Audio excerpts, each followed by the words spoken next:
వెళ్ళినటువంటి కొన్ని క్లిప్స్ నేను ప్లే చేస్తాను. సో వాటి అనుభవాలు పంచుకుంటారని అనుకుంటాను. So let's see.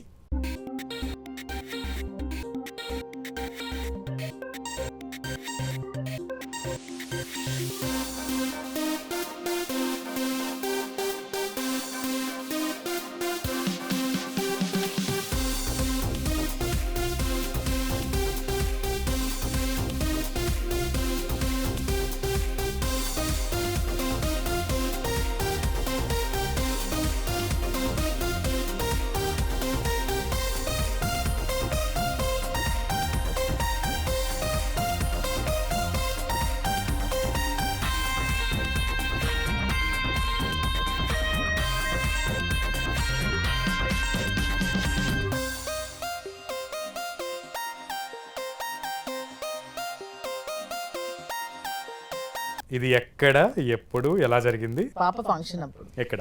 Hyderabad resort లో మా పాప హాఫ్ సారీ ఫంక్షన్ సెలబ్రేట్ చేసాం, అప్పుడు తీసుకున్నాం. సో ఆ పాట బ్యాక్గ్రౌండ్ అండ్ మీ యొక్క మొత్తం ప్రజెంటేషన్ ఇదంతా మీకు కళ్ళలో ఆ భావోద్వేగాన్ని కనబడుతున్నాయి. అండ్ మీ రాజాని ఖచ్చితంగా హీరో చేసి తీరుతారా?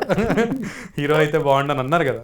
సినిమా తీసి డబ్బులు కావాలి సంథింగ్ లేదు, నేను కొంచెం బాగా డబ్బులు సంపాదించాక ఓన్ బ్యానర్ లో నేనే ఒక సినిమా తీస్తాను రాజాతో మళ్ళీ. అవునా? మీరు ఏ క్యారెక్టర్ ప్లే చేయరా?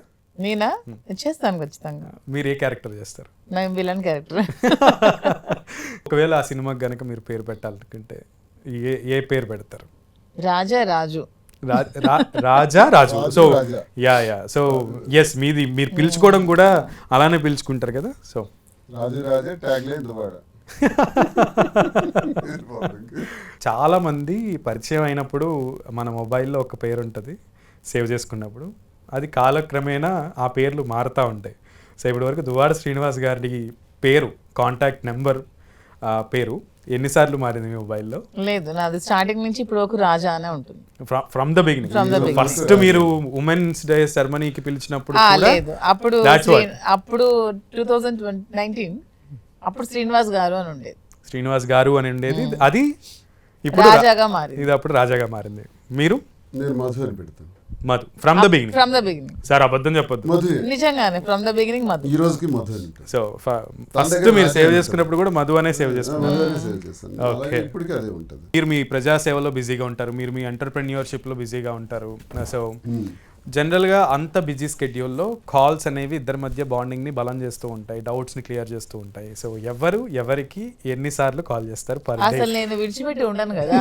బిజినెస్ లో ఉన్న ఇద్దరం కలిసే ఉంటాం, పాలిటిక్స్ లో ఉన్న ఇద్దరం కలిసే ఉంటాం, ట్రావెలింగ్ లో కలిసే ఉంటాం.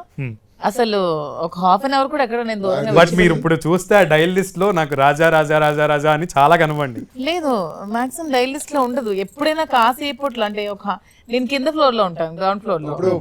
ఎవరు వస్తారు పైన, అతను ఆఫీస్ రూమ్ లో ఉంటారు. మరి మీరు అబద్ధం చెప్తున్నారు. యూ విల్ కాల్ రాజా. అంటే డిస్టెన్స్ అనేది ఉండదు. ఓకే, ఏదైనా అవసరానికి కాల్. కార్ లో ఫ్రంట్ సీట్ లో మాత్రమే ప్రయాణం చేయడం నాకు అలవాటు. ఇప్పుడు 3-4 years నుంచి బ్యాక్ సీట్ లో కూర్చుంది. వెనక్కి వెళ్ళారు, వెనక్కి తగ్గారు. తగ్గాల్సి వచ్చిందా? ఇద్దరం కలిసి కూర్చుంటాం. మా సెక్యూరిటీ ముందు సీట్ లో ఉంటాడు. అలా జనరల్ గా ఒక మంచి బాండింగ్ లో ఉన్న వాళ్ళు మాట్లాడుకున్న కొద్ది టాపిక్స్ వస్తూనే ఉంటాయి అంటారు. కానీ కొన్ని ట్రోల్స్ కూడా చూస్తాం ఈ మధ్య. చెప్పు, ఇంకా చెప్పు, జంజీ కిడ్స్ మా ఇద్దరి మధ్యలో ఇంకా అది లేదు. సో మీ మధ్య ఈ కంటిన్యూస్ గా ఇద్దరు పక్క పక్కనే ఉంటారు. బోర్ కొట్టదా? అస్సలు బోర్ అనిపించదు నాకు. తను లేకపోతే అన్నట్టు ఉంటది. నేను ఒక 1 hour 2 hours షాపింగ్ వెళ్ళినా కూడా ఒక రోజు కూడా ఉండలేదు. త్వరగా వచ్చి ఏదైనా కలిసి చేస్తాం. ఒక ఫంక్షన్కి వెళ్ళినా, ఒక పెళ్లికి వెళ్ళినా, ఒక ధర్నాకి వెళ్ళినా, ఒక బంధు ఏ రాజకీయమైన ఏదైనా కలిసి వెళ్తాం. ఇంత లేట్గా ఇంత బెస్ట్ కనెక్షన్ వచ్చినందుకు ఎలా ఫీల్ అవుతున్నారు? జన్మజన్మల అనుబంధం సార్. రుణానుబంధ రూపేణ పశుపత్ని సుతాలయ అంటారు. ఏది ఊరికే రాదు, ఏదో ఒక సంకల్పం ఉంది. అది ఈ జన్మలో దానికి ఎవడో పెడతాడు ట్రోలింగ్. వీళ్ళు మగధీరాలో పెట్టుకొని, కానీ ఇది ఒక గత జన్మ సుకృతమే అంతే. సో అలాంటి కరెంట్ షాక్స్ ఏమన్నా తగిలినా? నేను ఒక అదృష్టవంతుడిని అంటాను. ఎందుకంటే నాలాంటి అంటే టార్గెటెడ్ లైఫ్. నేను చాలా మందికి టార్గెట్, రాజకీయంగా, సొంత పార్టీలో, ప్రతిపక్షంలో. అలాగే disturbed life, 2-3 age gap. Age కూడా ఆల్మోస్ట్ ఆల్ 59 అయిపోయి 60కి వచ్చేస్తున్నాను. ఎవడు నాకుతో ఎందుకు ఉండాలి ఈ అమ్మాయి? నేను అదే అడుగుదాం అనుకుంటున్నా, అసలు మీ ఇద్దరి మధ్య ఈ డిస్కషన్ రాలేదా? ఏజ్ మ్యాటర్ రాలా. అనేది రాలేదా? రాలా. వచ్చిన సందర్భాలు ఏమైనా ఉన్నాయా? లేదా వస్తే ఎలా? నేను అలా అంటాను, అరే నువ్వు చిన్నోడురా, నార్మల్ నువ్వు ఏజ్ అని నాకు మాట్లాడుతు, యువర్ యంగ్ అని. అదే బికాస్ వస్తుంది కదా డిస్కషన్, కామన్ గా వస్తుంది కదా, ఇద్దరు శ్రేయస్సు కోసం ఇద్దరు ఆలోచిస్తారు కాబట్టి ఈ ఏజ్ టాపిక్ వచ్చినప్పుడు ఎవరు ఎలా రియాక్ట్? నువ్వు ఇంకా చిన్నదా, నువ్వు చాలా నేర్చుకోవాలి, నేను ఎంతకాలం ఉంటానో తెలీదు, మహా అయితే 5, 10, 15 అనుకో, భగవంతుడు అన్నీ ఇస్తే తర్వాత అడుగులు ఎలా వేయాలి, సమాజాన్ని ఎలా ఎదుర్కోవాలి, ఎలా నిలదొక్కోవాలి, జీవితం అంటే ఏంటి, నీ బాధ్యతలు, భవిష్యత్తు ఇప్పటి నుంచే నేర్చుకోని నేను చెప్తాను. నువ్వు 90 అయినా ఉంటావు, నువ్వు ఎక్కడికి పోవు, నేను వదలను. మాధురి గారు, ఇంకొక క్లిప్పింగ్ ఉంది, అది చూసిన తర్వాత నేను మళ్ళీ రియాక్షన్ అడుగుతాను. Clipping please.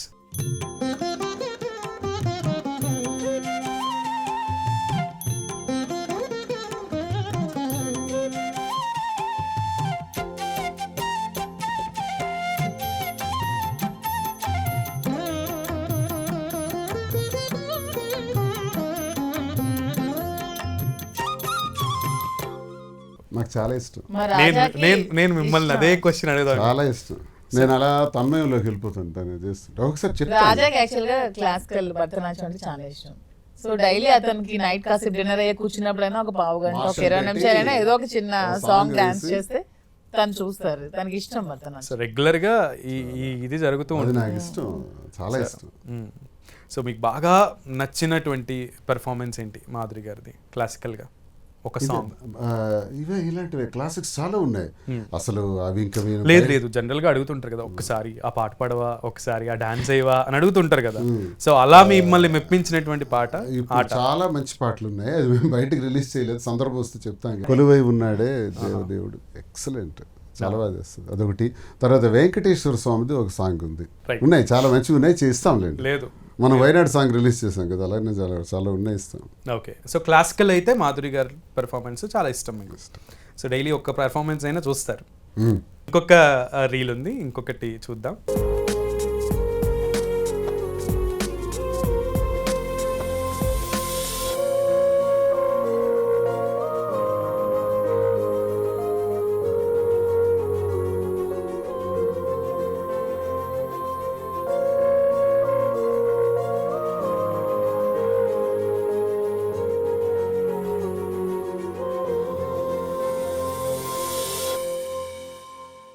రైట్. అనుబంధం.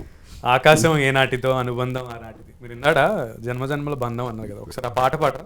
ఆకాశం ఏనాటిదో అనురాగం ఆనాటిది, ఆవేశం ఏనాడో కలిగినో ఆనాడే తెలిసిందది. Nice nice nice.